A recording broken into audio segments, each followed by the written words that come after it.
continue our chapter number 2, First World War and the Russian Revolution.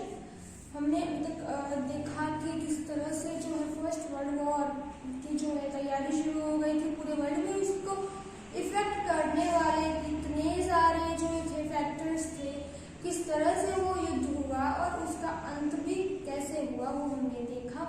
अब है the treaty of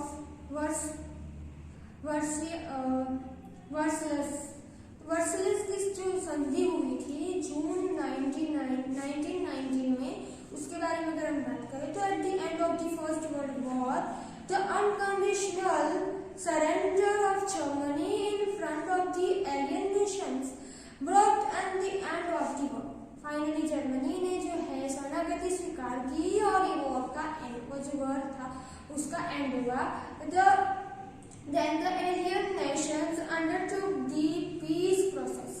अब जो पूरी तरह से सब शांत हो चुका था, वर्ल्ड वॉर खत्म हो चुका था, तो अब सारे जो मित्र राज्य थे उन्होंने क्या सोचा? उन्होंने सोचा कि अब जरूरत है एक शांति की प्रोसेस करने की, शांति की प्रक्रिया शुरू करने की। And the Paris in which some 58 commissioners were formed and the 145 seasons were organized.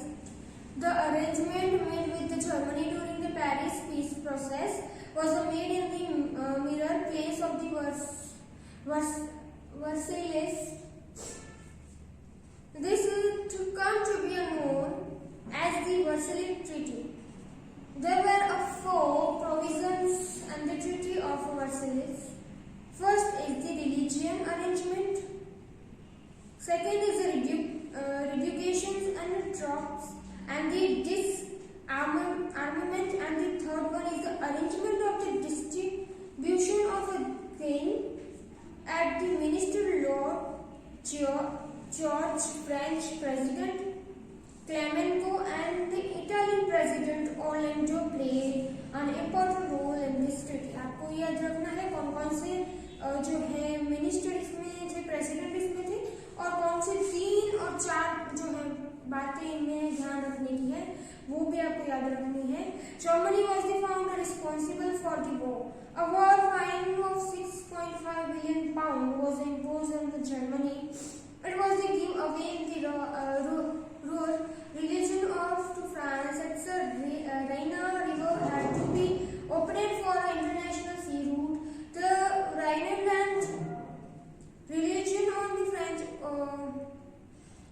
border was disallowed from the being a front protest at the well. The middle-rich region was given away from the France for 15 years. तो यहाँ पे Germany को ठहराया गया वो तो पूरा जिम्मेदार और उस पर जो है 6.1 billion pound जो है पे कर दिए गए, उस पर डाला गया। और राइनलैंड है जो प्रदेश में किलाबंदी करने की मनाही की गई थी। 15 साल तक तो फ्रांस को देने जो है समुद्र प्रदेश दे दिया गया था और जो है जर्मनी के ऊपर जो है सारी चीजें उनकी करवाई गई थी और जर्मनी के अर्थतंत्र को भी बहुत ज्यादा नुकसान हुआ था। लॉन्ग टर्म इफेक्ट तो दूरगामी मतलब बहुत दूर तक रही इसकी फर्स्ट वर्ल्ड वॉर की इफेक्ट किस तरह से। There was a feeling of revenge and the same the treaty with the nations that मतलब इसकी इफेक्ट फिर आगे के फ्यूचर में क्या होगी उसके बारे में अगर हम बात करें तो युद्ध की पराजित राष्ट्र में संधि हो गई थी तो उनमें वैर की भावना भी हुई थी कहीं ना कहीं। अब उनमें जो जगत में शांति स्थापना करने का सोचा था साम्राज्यवादी रशिया ने राष्ट्र संघ में स्थापना नहीं हुआ था, वो अमेरिका राष्ट्र संघ में जो है वो भी नहीं इसमें राष्ट्र संघ में नहीं था। उसके लिए ही दूसरा विश्व युद्ध हुआ, रशिया और अमेरिका इस राष्ट्रीय संघ में नहीं जुड़े थे। रशियन बोल्शेविक क्रांति यानी रशियन बोल्शेविक रिवॉल्यूशन कब आया था? 1917 में।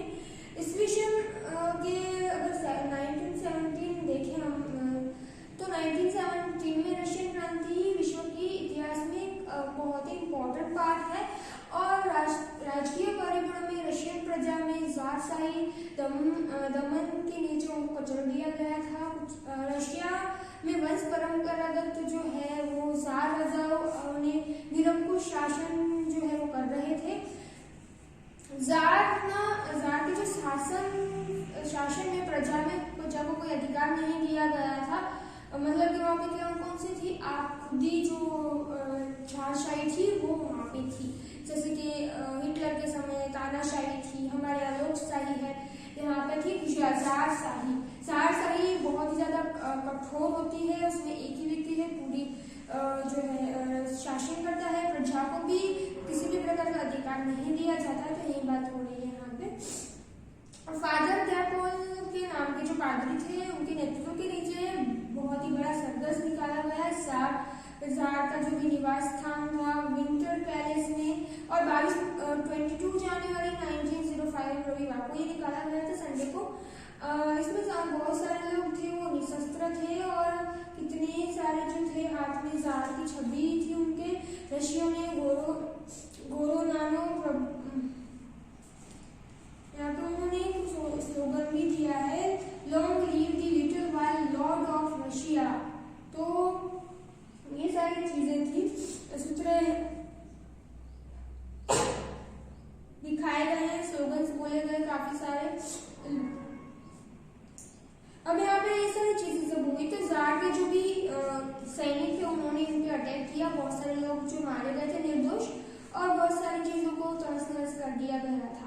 फिर ये बोल्शेविक क्रांति इसी के दौरान जारशाही थी, इसको खत्म करने के लिए हुई थी शुरू। और रशिया और जापान के बीच में युद्ध हुआ था 1905 में, और रशिया के छोटे से राष्ट्र जापान ने बहुत ही बड़े यूरोपियन राष्ट्र रशिया में जो थी उन्होंने हार की, जारशाही जो है कमजोर हो गई थी, और धीरे धीरे जो ये जारशाही खत्म हुई और ये बोल्शेविक क्रांति है उसी के दौरान हुई थी। 8 मार्च 1917 दिन पेट्रोग्राड को जो है उनको हटा दिया गया था, हड़ताल शुरू कर दी गई थी, और हड़ताल के दौरान जार जो लश्कर भेजा था जार ने, वो उन्होंने जो है गोलीबार करने की मनाही कर दी। परिणाम क्या हुआ, क्रांति का आरंभ हो गया और जारशाही का पतन हो गया, और कैरेंस्टीन के नेतृत्व के नीचे मैस्विक पक्ष यानी लघुमती जो है वो हाथ में आई, इसकी सत्ता जारशाही का पतन हो गया था।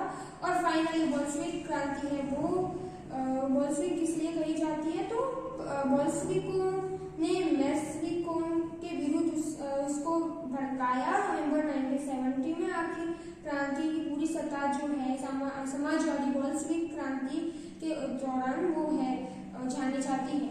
फिर विश्व में शांति के प्रयास किए गए थे राष्ट्र संघ द्वारा, तो उसकी बात अगर हम करें तो विश्व में भयानकता, विश्व के देशों में विश्व शांति जो है उसकी समस्या होने लगी थी, तो अनिवार्य थी कि विश्व शांति हो। विश्व शांति जो है प्रॉब्लम हो गई थी, विश्व शांति कहीं ना कहीं खुद गई थी, उसको वापस शांतिमय वातावरण में परिवर्तित करने के लिए राष्ट्रीय संघ की स्थापना की गई थी, और ये सारी चीजों का वो ध्यान रखा गया था। राष्ट्रपति वुड्रो विल्सन ने राष्ट्रीय संघ जो है एस्टेब्लिश किया था, और वुड्रो विल्सन ने 14 जो है मैटर्स रखे थे। पेरिस शांति प्रक्रिया कब शुरू हुई थी प्रोसेस, तो 10 जनवरी 1920 को, और राष्ट्रीय संघ की रचना भी उसी दिन हुई थी। The league of the nation के नाम से जाना जाता है।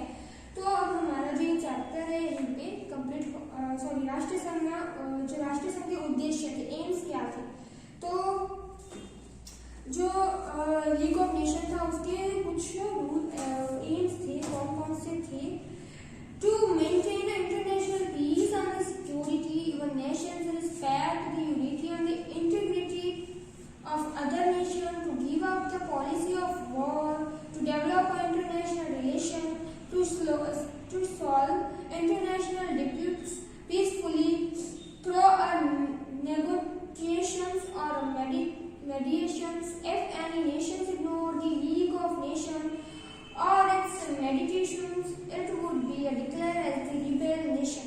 The League of the Nations established for world peace did not manage to keep control over the imperialist politicians of the superpowers, and in the 1939 Second World War began. ये पूरी piece जो इसके सारे एम्स थे वो कहीं ना कहीं पूरे नहीं हो सके, कहीं ना कहीं कमजोर हो गया राष्ट्र संघ, इस वजह से वर्ल्ड वॉर 2 है वो शुरू हो गया 1939 में। तो अब ये चैप्टर यहीं पे कंप्लीट होता है। आपको इसकी जो है एक्सरसाइज है आपकी बुक में करनी है। जो नेक्स्ट चैप्टर में नेक्स्ट वीडियो में पढ़ेंगे। तब तक के लिए have a nice day, thank you and take care.